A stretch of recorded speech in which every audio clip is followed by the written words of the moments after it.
সেই সম্পর্কে কি লিখছে শুনুন। থাকতে স্বামী ঘরে অনেক নারী করে বাইরে ফোন, থাকতে স্বামী ঘরে আমার অনেক ভাবি করে বাইরে ফোন, গনার মোহে ডুবে আছে জানি তাদের মন, গনার মোহে ডুবে আছে জানি তাদের মন। থাকতে স্বামী ঘরে অনেক নারী করে বাইরে ফোন, থাকতে স্বামী ঘরে অনেক নারী করে বাইরে ফোন, গনার মোহে ডুবে আছে জানি তাদের মন, গনার মোহে ডুবে আছে জানি তাদের মন। ও মা, বর্তমান সমাজে বিয়ে হয়ে যাওয়া আমার অনেক ভাবিরা স্বামী থাকা সত্ত্বেও বাইরে ফোন করে। এটা আপনাদের এখানকার কথা বলছি না, আমাদের ওখানকার কথা বলছি। এখানকার মা বোনেরা জানি অনেক ভালো, এরা হাদিস কোরআন পড়ে। ভালো নয়? ভালো তো।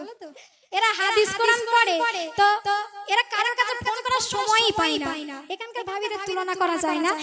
তো সেই সব ভাবিরা, বাইরে ফোন করা ভাবিরা, তারা স্বামীদের বাচ্চাদেরকে রেখে অন্য পরপুরুষের সঙ্গে পালিয়ে যাচ্ছে, ফলে বাচ্চারা এতিম হয়ে পড়ছে। তো তাদেরকে মরণের পরে দোজখে কি অবস্থা হবে কবি ছন্দের মাধ্যমে লিখছে শুনুন।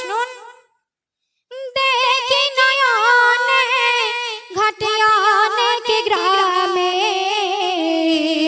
বাচ্চা এতিম করে যায় চলে, কাল হাসরে রেহাই পাবে না শোনো মোমেনা, কাল হাসরে রেহাই পাবে না শোনো মোমেনা, নিখুঁত ভাবে হবে বিচার কেউ ছাড়া পাবে না, ওগো নিখুঁত ভাবে হবে বিচার কেউ রেহাই পাবে না।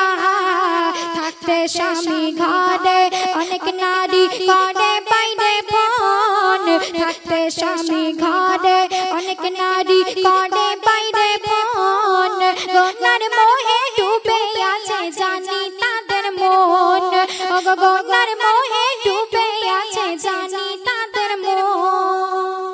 তো প্রথম স্বামীদেরকে যে ভাবিরা ত্যাগ করে অন্য পরপুরুষের সঙ্গে পালিয়ে যায়, তাদের মনে কিন্তু কখনো শান্তি থাকে না।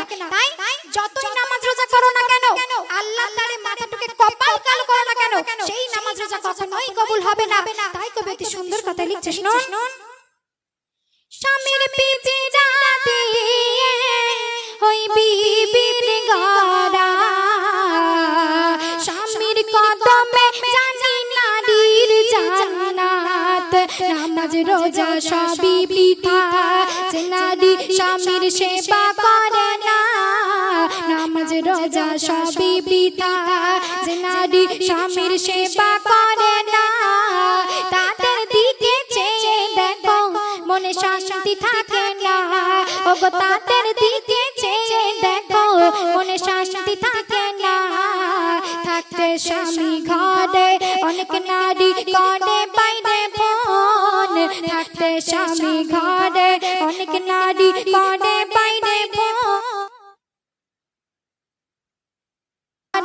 অনেক নারী করে বাইরে ফোন, গনার মোহে ডুবে আছে জানি তাদের মন, ওগো গনার মোহে ডুবে আছে জানি তাদের মন। তোমার মা বোনেরা, আমার প্রাণপ্রিয় ভাবিরা, আপনারা যতই বিউটি পার্লারে গিয়ে মেকআপ করে সাজগোজ করুন না কেন, আপনাকে কিন্তু সেই কঠিন কবরিংয়ের দোজখেই চলতে হবে। তাই কবি শেষ ছন্দে লিখছে শুনুন। শোনো মা বোন, ওই তোমার রূপ যৌবন জ্বলবে কঠিন দোজখে, সানিয়া পারভিন যাই বলে ও নারী তওবা করো না, সানিয়া পারভিন যাই বলে ও ভাবি তওবা করো না, কবি বই মোর বলে নারী স্বামীর সেবা করতে ভুলো না, কবি মই মোর বলে নারী স্বামীর সেবা করতে ভুলো না। থাকতে স্বামী ঘরে অনেক নারী করে বাইরে ফোন, থাকতে স্বামী ঘরে আমার অনেক ভাবি করে বাইরে ফোন, গনার মোহে ডুবে আছে জানি তাদের মন, ওগো গনার মোহে ডুবে ওগো গুনাহ